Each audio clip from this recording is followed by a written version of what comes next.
Hi and welcome back to the channel. Now today's episode is part 2 of the jobs for the Reliant Kitten.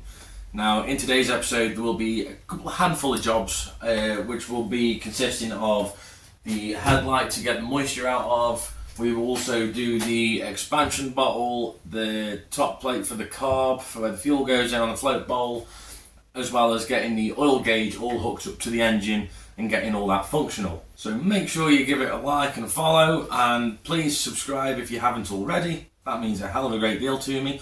Also, let us know in the comments down below of what other jobs you'd like to see me doing at some point. So without further ado, let's get on to the video. So we're in the engine bay of the Kitten. Now I've already removed the airbox off the carb.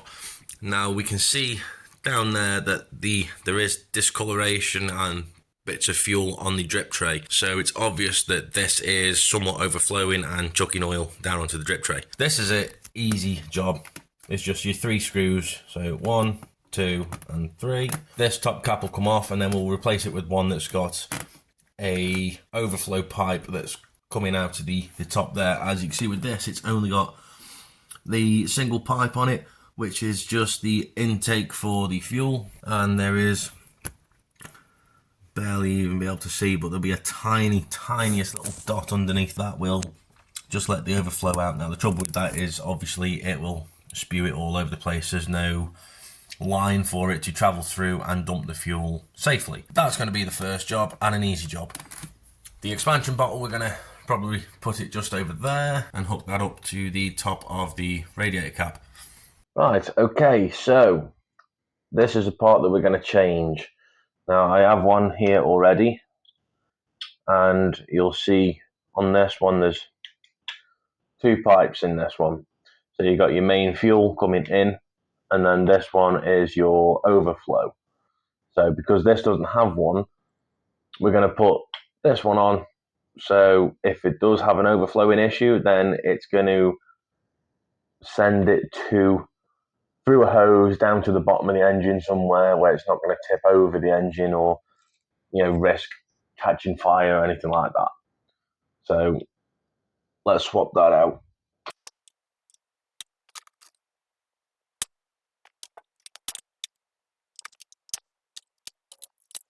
Okay, so as you can see from this on the different angles, you've only got the one pipe coming in, and then you'll see this, you've got this little plate here. Now underneath that is a tiny minuscule little hole, and that is where your fuel will overflow if it does have an overflow problem. Now because it's got nothing for there to direct the fuel, what it will do is it will just leak it on top of this, and then that, once it pulls up, it'll just leak down to the bottom of the bowl and then drip off onto the drip tray. So that's why I'm going to put that one on. As you can see where the pipe differences are. And to swap them over, it's just as simple as it was to take it off. So first we are going to put the gasket on, and then simply drop down the new cover. Okay, so we've got the new cap back on now. So we're just going to just quickly tighten that back down, and then we'll plumb the fuel line back in. Now, right now, we won't put the overflow pipe on because I've got to go and get some fresh pipe anyway, because we're needing to do the coolant overflow bottle and stuff. So I'm going to need to get some new pipe anyway. So once we've got some new pipe, then we'll put some pipe work down.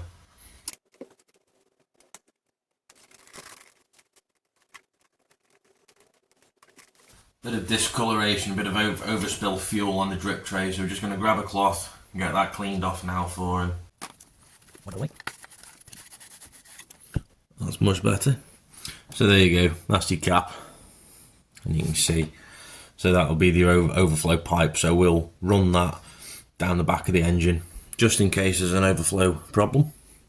Right, so now the next job is to fit an aftermarket radiator coolant overflow.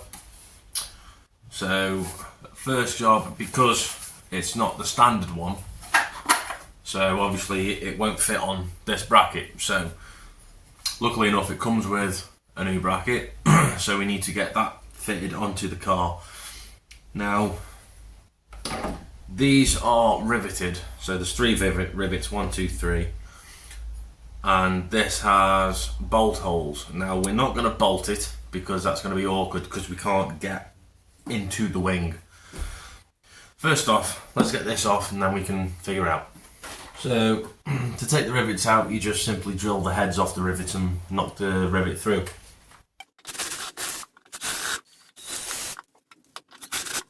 Right, so the rivets decided they didn't want to come off, they just wanted to spin inside instead. So we're going to go another step and try and just use the small grinding wheel on the Dremel and just see if we can gently grind them off and then get this bracket off. Changed my mind, I wanted something a bit bigger.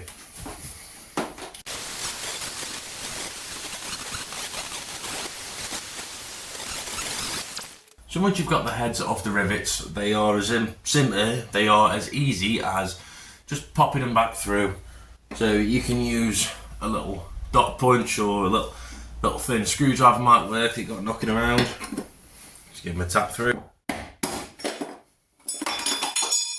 That was easier. So they're still sticking out, so just going to pop them back through.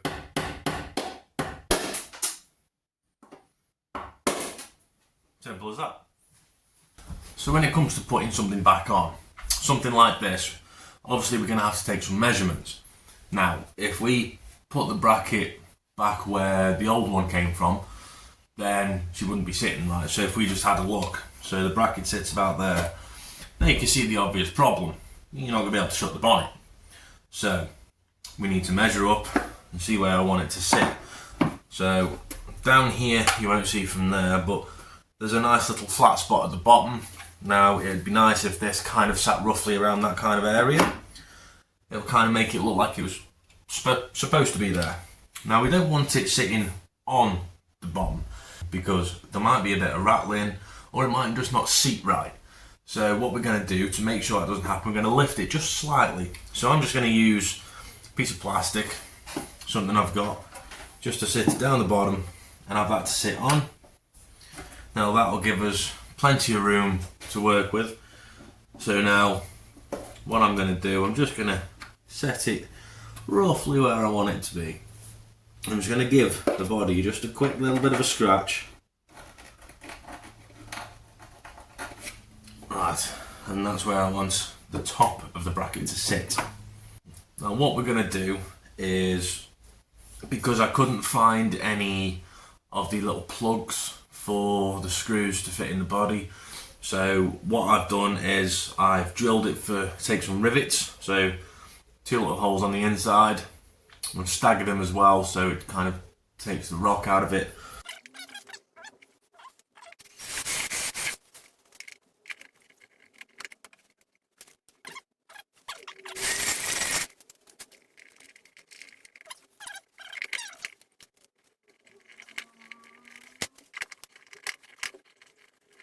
Okay, now that's riveted, that's on really solid.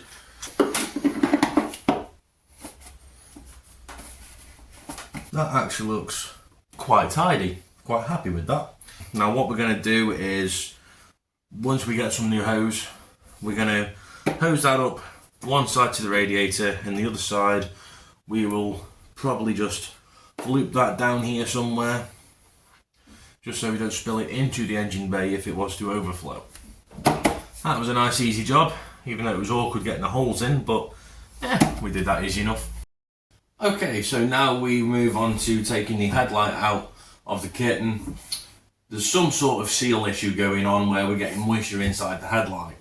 So this will be a simple fix. We just want to take the headlight out, probably stick an air dryer inside it, dry it out, get all the moisture out of there, and then we want to try and find where the seal may be broken. Now previously, when I originally put these headlights in, there was no side light, so I drilled a hole for the side light, popped the side light in. Now these side lights did have a rubber fitting to them, which went in the hole quite well. Now, I'm just wondering whether that might have moved or somehow the seal's been broken. So while we got the headlight off, we'll just have a quick look and see what the issue is from there. So let's get cracking. Right, now that is the front grille off. So we take the surround out, gives us access to the headlights. Okay, so from here, there's two ways you can take the headlight out. You can take the headlight out in a full unit, or you can just take the actual glass part out of it completely. Now, to take the entire unit off, there are 4 screws, so 1 on each corner. So you undo them 4 screws and the whole entire unit with the backing will come out of the car. Now, we don't need to take the whole backing out, as we just want to get to the glass and the cup behind. So what we're going to do, we're going to undo that from these two kind of like adjusters. So we're going to pull the adjusters off first, and that should pop the glass unit out of the backing. Of course, you don't want to forget the little locating pin up there, which is kind of a pin that folds out. That needs to be crushed in order to pop this off the backing plate.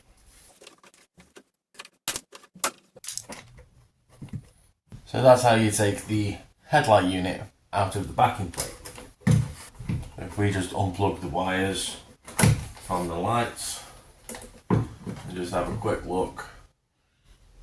Seems to be sealed pretty well actually with where the side lights are. So they were both sealed, top and bottom. So I'm not too sure as to why. Got quite a bit of condensation in there. We'll take off this rubber. Okay, so due to further inspection, I cannot find an obvious area of where it's been leaking moisture in. With how snug fitting the rubber boot was for the main bulb, I'm going to go out on a limb and I'm going to say that it was the hole for the side lights that was giving the issue. Now, I don't know this for a fact, and the rubber seemed pretty good, and the seal seems pretty good on there as well, which is what's more confusing. So I may just put a little bit more sealant on it, just a dab of maybe silicone sealant around it, just to be sure. The passenger side doesn't seem to have this problem, only the driver's side, so I'm going to go out on a limb and say that may be the issue, but there's no obvious signs, so there's no cracks or any extra holes anywhere. These were brand new headlights, so I would imagine that the seals are pretty good on them. I wouldn't imagine they would be breaking down already. But first things first, let's get the air dryer in there, see if we can dry up this moisture.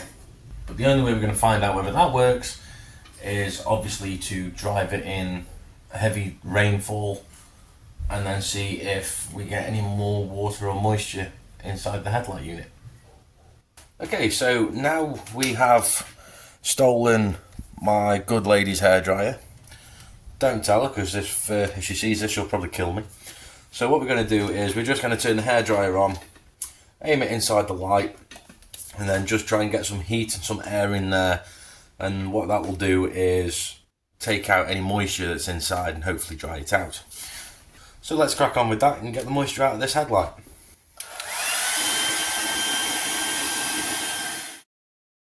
Okay, so it's definitely looking better in there now. It's still a little bit warm, so what we're going to do, we're just going to give that 20 minutes or so just to cool down, and obviously let any other bits of moisture just evaporate, and then we should be good to go. It's been about 20 minutes, half an hour. It's cooled down, and as you can see from there, there's no moisture in there at all. From what it was, as you would have seen. It looks really good in there now. Annoyingly with this, it's not a quick and easy fix because we don't know exactly where the moisture's getting into the headlight. The only way we're going to be able to tell is through trial and error. So we'll just do this little bit first, and then as soon as the car's been driven through heavy rainfall, then we'll know whether it's worked or not. So let's get it all back on the car and sign this job off for now. So now we have to screw the headlight unit back in, and then once this is done, we will then obviously have to turn the car around. We'll face it against the garage door and then align the headlight beams again, because if you just screw them all the way in, the headlight angle's going to be, the beam angle's going to be way off. So you want them to match and obviously be at the correct angle. Luckily enough, with this design, the grille that runs over the top actually has cut out holes in the grille, so you don't have to take the grille off every time you want to change the angle of the headlights. You can just put your screwdriver through and adjust them without taking anything off the car, which is a good design.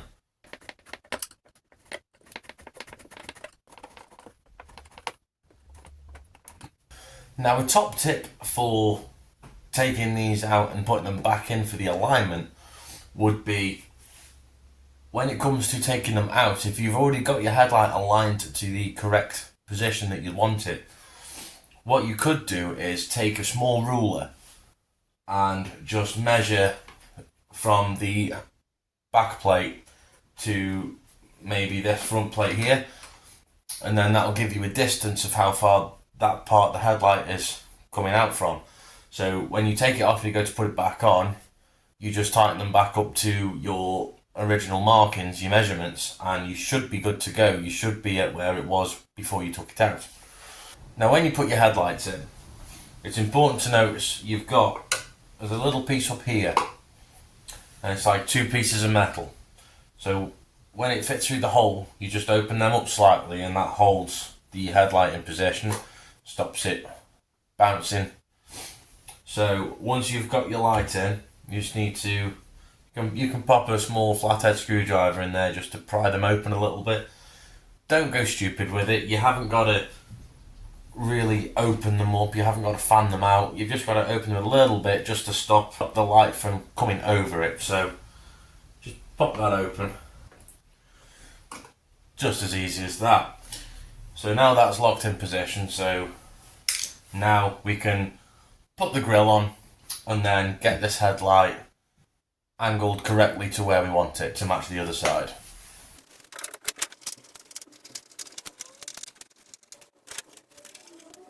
Okay, so that's the headlight now back in the car along with the grille. Back tidy again. So as you can see with these headlights, you've got the bottom hole there and you've got the top hole up here. You can use your screwdrivers to pop in them holes and adjust your headlight to the beam angle which you desire. So it's a fairly simple setup, and it makes things a lot easier rather than having to take the entire grille off. So, good little design. Okay, so now them jobs are done. Now it's time to jack the car up and get the oil line fitted to the engine. So we're first going to start off by jacking the car up. Now I'm going to start jacking it off this bit of cross section here. I've done it before, it seems pretty good strong point to jack the car up with. So we're just going to jack that up now, have a look underneath and see how much clearance we have to work with. So that is the little thing that we need to remove. So that piece with the wire going into it is the oil pressure switch. So we need to remove that in order to put in the new piece to run the oil gauge. Sorry about the awkward camera angle, it's difficult under here. But as you can see, the oil switch is now off and this adapter piece is now in. So now what I want to do is put the small little fitting in for the oil line, and then I can put the oil switch back on that as well. So as you can see there, that's all connected now. I've used a little bit of PTFE tape on the threads just to make sure that it's sealed nicely and there's no leaks at all. The only thing I've got to do here now is connect the wire for the oil switch, the pressure light switch, and then what we will do, because the oil line the plastic oil line is too long. So what we will do now is cut that down and refit it on the other side. Now it's best doing that now, saying as the line is nice and new and fresh and it's durable. This just helps with the line being fresh, that it hasn't had any heat cycles or is not full of oil already. So we may as well do that now, and then it looks a lot neater and tidier. So now it comes to putting the line inside the car. Now, obviously I've already cut it down. So because we're putting the rubber bung in, we're going to put the bung in first, then the little threaded cup, and now we're going to put the top piece in now that it goes into the gauge width. So one way you can do this is by holding this, putting a little piece in the drill, and you can kind of drill it through. Now this will give the plastic heat and it will mould to it. So we'll try that way first.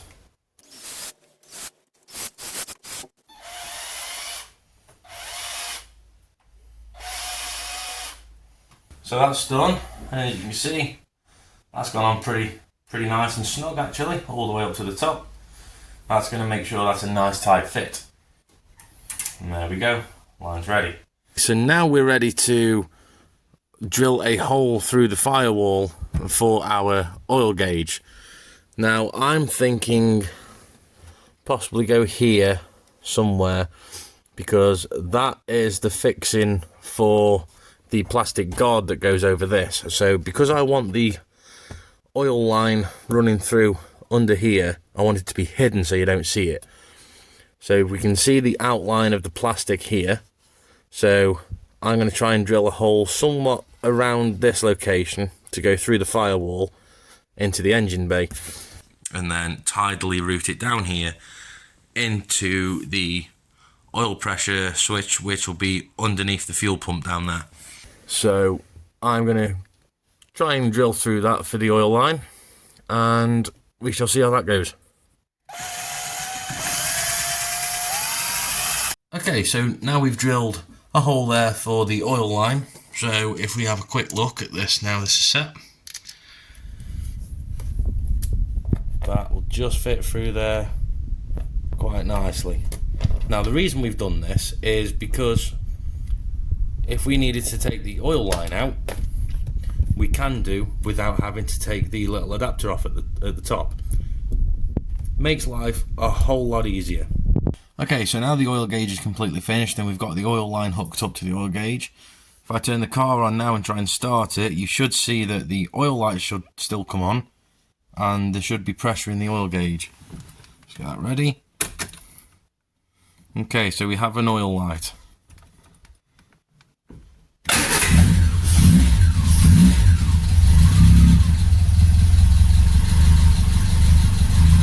There you go. And then we've got the volts working as well. They're just a little bit slow.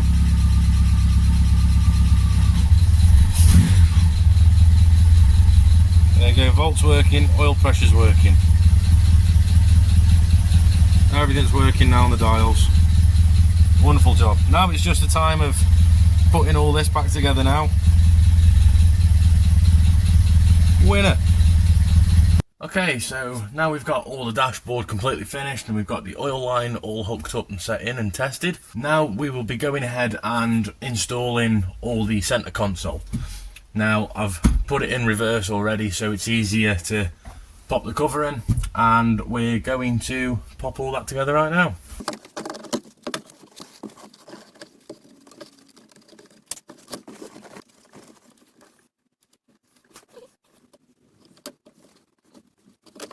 And of course, don't forget to put in your screws for your dashboard mounts as well. Right, now the center console is pretty solid at that. So now what we're going to do is we are going to put the front covered part on and also feed the choke cable through as well.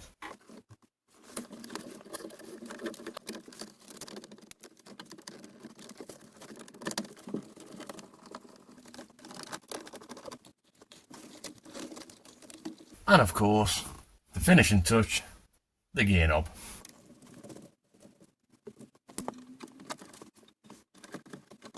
Now that is all the interior finish now.